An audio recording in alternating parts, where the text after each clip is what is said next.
বন্ধু, তোমাদের সবাইকে সুরজিৎ মান্না ক্রিয়েশন চ্যানেলের পক্ষ থেকে সুস্বাগতম। আশা করি তোমরা সকলে ভালো আছো। আমি তোমাদের জন্য এই ভিডিওটিতে তুলে দিচ্ছি 2024 সালের ফাইনাল পরীক্ষা তথা থার্ড ইউনিট টেস্টের জন্য ষষ্ঠ শ্রেণীর পরিবেশ ও বিজ্ঞান থেকে এক্সেল প্রশ্নপত্রের সম্পূর্ণ সমাধান করছি। এই প্রশ্নপত্রের সেটটি তোমরা পেয়ে যাবে রায় ও মার্টিন প্রশ্ন বিচিত্রার 216 নম্বর পেজের 6 নম্বর স্কুল অর্থাৎ 6 নম্বর সেট। দিনহাটা শনি দেবী জৈন হাই স্কুল এইচএস এই স্কুলের প্রশ্নপত্রের সম্পূর্ণ সমাধান করছি।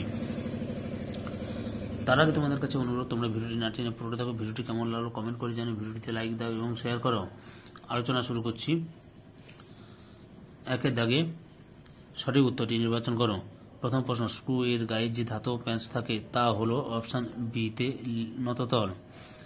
2 নম্বর প্রশ্ন, আলম্ব মাঝে অবস্থান করলে সেটি হবে অপশন এ তে প্রথম শ্রেণীর লিভার। 3 নম্বর প্রশ্ন, একটি সরল যন্ত্রের উদাহরণ হলো অপশন সি তে শাবল। 4 নম্বরে ভাইরাস হলো অপশন ডি তে জীব ও জড়ের মাঝামাঝি অবস্থা।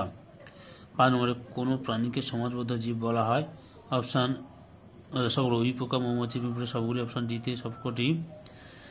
6 নম্বরে সব শক্তি শেষ পর্যন্ত কোন শক্তিতে রূপান্তরিত হয় অপশন সি তে তাপ শক্তিতে। 7 নম্বরে যে সকল জীব নিজেদের দেহে নিজেরাই খাদ্য উৎপন্ন করে তাদের বলে অপশন এ তে উৎপাদক। তারপরে 8 নম্বর প্রশ্ন, কোনটি মৌলিক রাশি অপশন ডি টাই প্রদত্ত সবকটি মৌলিক রাশি। 9 নম্বরে উদ্ভিদের বৃদ্ধি পরিমাপে কোন যন্ত্র ব্যবহার করা হয় অপশন বি তে অক্সানোমিটার। 10 নম্বরে প্রদত্ত কোনটি লোহার চিহ্ন অপশন বি তে এফি লোহার চিহ্ন। 11 নম্বরে জিয়ার্জিয়া হলো এক প্রকারের অপশন সি তে প্রোটোজোয়া। 12 নম্বরে উইপোকার প্রধান খাদ্য হলো অপশন সি তে সেলুলোজ। 3 নম্বরে একটি তরল ধাতু হলো অপশন সি তে পারদ। 14 নম্বরে একই বৈশিষ্ট্যযুক্ত জীবকে বলা হয় অপশন বি তে প্রজাতি।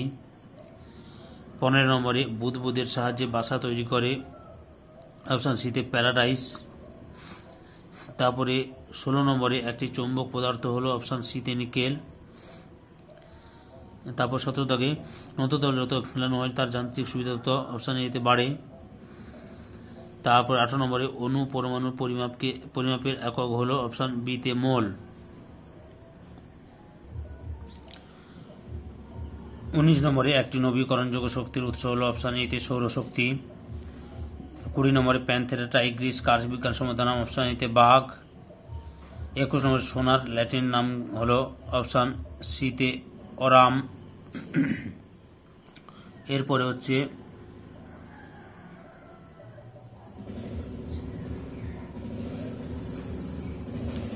দুই দাগে নিচের প্রশ্নগুলি একটি বা দুটি বাক্যে উত্তর দাও। প্রথম প্রশ্ন, মানুষের বাহু কোন শ্রেণীর লিভার? তৃতীয় শ্রেণীর লিভার।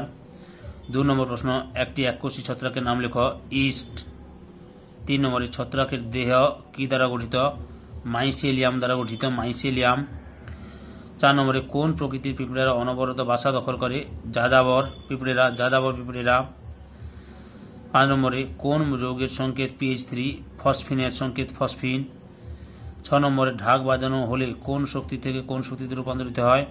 যান্ত্রিক শক্তি থেকে শব্দ শক্তি, যান্ত্রিক শক্তি থেকে শব্দ শক্তি।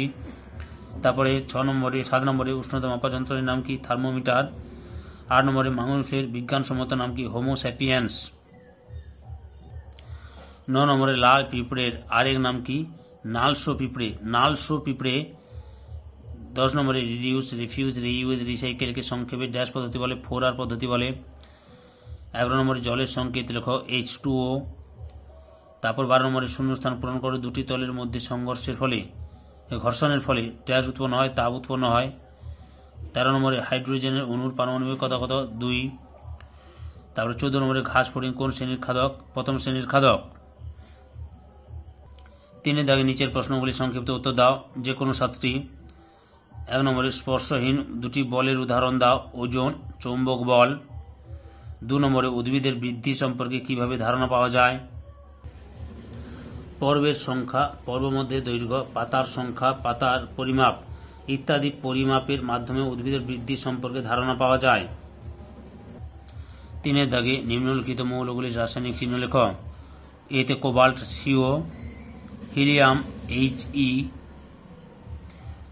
Barium BA, bromine BR। আরেকবার লিখে দিচ্ছি, ব্রোমিনটা BR। 4 নম্বরে শত্রুর দেহে হুল ফোটানোর পর শ্রমিক মৌমাছিরা বাঁচে না কেন? শ্রমিক মৌমাছির উদরের শেষ প্রান্তে হুল অবস্থিত। এর একদিকে খাঁজ কাটা এবং অন্যদিকে এমনভাবে মৌমাছির পেটের কাছে আটকানো থাকে যে শত্রুর দেহে একবার হুল দিয়ে দংশন করলে তা ছেড়ে শত্রুর দেহে আটকে যায়, ফলে শ্রমিক মৌমাছির মৃত্যু হয়। 5 নম্বরে কোথা থেকে পরিযায়ী পাখিরা সমতল অঞ্চলে আসে এবং কেন? পশ্চিমবঙ্গের সমতলে হিমালয় থেকে যেসব পরিযায়ী পাখি আসে সেগুলির নাম হল খঞ্জনা, কাজল পাখি। এরা শীতের সময় হিমালয় উঁচু পার্বত্য অঞ্চল, ভুটান, লাদাখ, তিব্বত থেকে পশ্চিমবঙ্গ সমতলে নেমে আসে। 6 নম্বরে সাধারণ তুলা যন্ত্রের দুটি বাহুর দৈর্ঘ্য সমান রাখার সুবিধা কি? সাধারণ তুলা যন্ত্রে আলম্ব বিন্দু ঠিক মাঝখানে হয়। বল বাহুর দৈর্ঘ্য রোধ বাহুর দৈর্ঘ্য সমান, তাই এর যান্ত্রিক সুবিধার মান 1। যেহেতু যান্ত্রিক সুবিধা সমান, বল বাহু ভাজিত রোধ বাহু সমান অতিক্রান্ত বাধা বাই প্রযুক্ত বল, ফলে সাধারণ তুলা যন্ত্রের বাধা বা ভার সমান প্রযুক্ত বল, অর্থাৎ ওই দুই বাহুর দৈর্ঘ্য সমান হয়, বাধা ও প্রযুক্ত বল মানগতভাবে সমান হয়, ফলে ভারের তুলনায় ভরের পরিমাণ সহজেই করা যায়। 7 নম্বরে H2 গ্যাসের দুটি ধর্ম লেখ। H2 গ্যাসের দুটি ধর্ম হল হাইড্রোজেন গ্যাস বর্ণহীন, গন্ধহীন, স্বাদহীন। 2 নম্বরে অবিষাক্ত, অত্যন্ত দাহ্য। তার এবার বলছি হাইড্রোজেন গ্যাস বর্ণহীন, গন্ধহীন, স্বাদহীন। 2 নম্বরে লিখবে অবিষাক্ত ও অত্যন্ত দাহ্য। 8 নম্বর প্রশ্ন, পরিস্রাবণ ও কেলাসন প্রক্রিয়ার মধ্যে দুটি পার্থক্য লেখ। পার্থক্যটা দেখে নাও তোমরা, এই পার্থক্যটা তুলে ধরবে। ওকে, সংজ্ঞা, উপকরণ, তাপের প্রয়োজনীয়তা, কণার প্রকৃতি, এতদূর পর্যন্ত লিখে দিবে। 9 নম্বর প্রশ্ন, খাদ্য শৃঙ্খল কি? উদাহরণ দাও।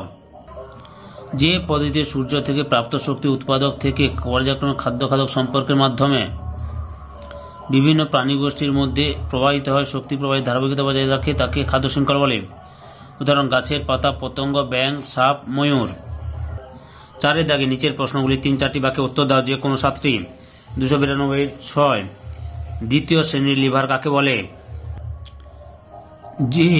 যে হবে এখানে, যে লেখা আছে, যে লিভারের এক প্রান্তে আলম্ব থাকে ও অন্য প্রান্তে বল প্রয়োগ করা হয় এবং দুই প্রান্তে মাঝে কোনো বিন্দুতে ভার বা বাধা কাজ করে, তাকে দ্বিতীয় শ্রেণীর লিভার বলে। মুখের চোয়াল কোন শ্রেণীর লিভার? তৃতীয় শ্রেণীর লিভার। 2 নম্বর প্রশ্ন, মশার জীবনচক্র বর্ণনা করো। মশার জীবনচক্রটা দেখে নাও। মশার জীবনচক্র 4টি দশা: ডিম, লার্ভা, শুককীট, পিউপা বা মুখকীট, পূর্ণাঙ্গ মশা দিয়ে এতদূর লিখবে। তারপরে এখান থেকে এতটা লিখবে। বুঝতে পেরেছ?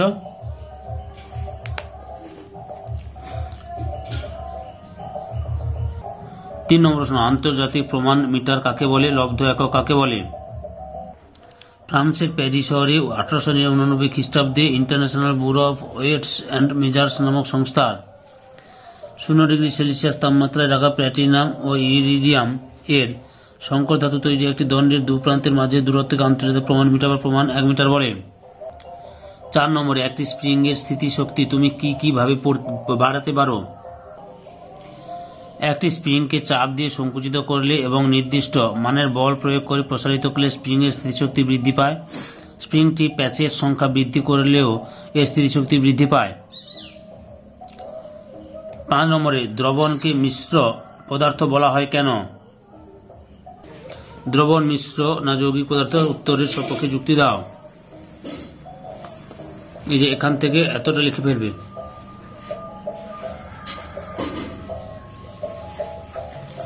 ফসফরাস ট্রাইক্লোরাইডের সংকেত লেখো। PCl3। 6 নম্বরে, গুপ্তবীজী উদ্ভিদের গুরুত্বপূর্ণ বৈশিষ্ট্য উদাহরণ লেখো। বৈশিষ্ট্য: এই ধরনের উদ্ভিদেরা বিরুদ্ধ অথবা গুল্ম অথবা বৃক্ষজাতীয় হয়। গুপ্তবীজী উদ্ভিদের ফল সৃষ্টি হয় এবং ফলের মধ্যে বীজ লুকানো থাকে। এসব উদ্ভিদের প্রকৃত পুষ্প উৎপন্ন হয়। পরাগ মিলনের পর ফুল থেকে ফল বীজ সৃষ্টি হয়। বীজপত্রের সংখ্যা 1টি বা 2টি হয়। উদাহরণ, ধান একবীজপত্রী ওরাইজা স্যাটিভা, আম দ্বিবীজপত্রী ম্যাঙ্গিফেরা ইন্ডিকা। তারপর 7 নম্বরে উভচরের বৈশিষ্ট্য ও উদাহরণ লেখ। শৈশবকালে এরা লার্ভা দশার জলে থাকে ও